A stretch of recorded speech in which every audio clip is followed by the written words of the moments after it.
முகம்மது நபி ஸல்லல்லாஹு அலைஹி வஸல்லம் அவர்களின் மன்னிப்புள்ள குணம்.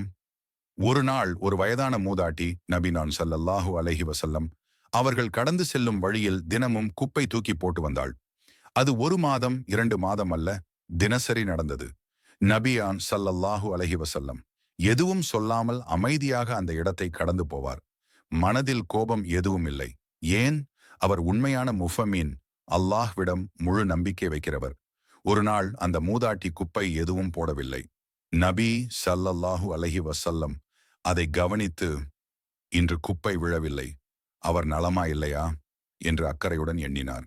உடனே அவர் அந்த அம்மாவின் வீட்டுக்கு சென்றார். அவளது நோயை பார்த்து நலம் விசாரித்தார். நீங்கள் நலம் கிடையாது என்று கேள்விப்பட்டேன், நான் உங்கள் நலத்தை தெரிந்து கொள்ள வந்தேன் என்றார். அவள் கண்ணீர் விட்டபடி சொன்னாள், நான் உங்களை தினமும் இழிவாக நடந்தேன், நீங்கள் என்னிடம் நல்லவராக நடந்தீர்கள், உண்மையில் நீங்கள்தான் நல்ல மனிதர். அந்த நாளிலிருந்து அந்த மூதாட்டி இஸ்லாத்தை ஏற்றுக்கொண்டாள். இந்த கதையிலிருந்து நமக்கு என்ன பாடம்? ஒரு முஸ்லிம் எப்போதும் அல்லாஹ்விடம் பொறுமை வைக்க வேண்டும். நல்லொழுக்கம் என்பது இஸ்லாத்தின் முக்கியம். யாராவது நமக்கு தீங்கு செய்தாலும் நாம் மன்னிப்பு காட்ட வேண்டும்.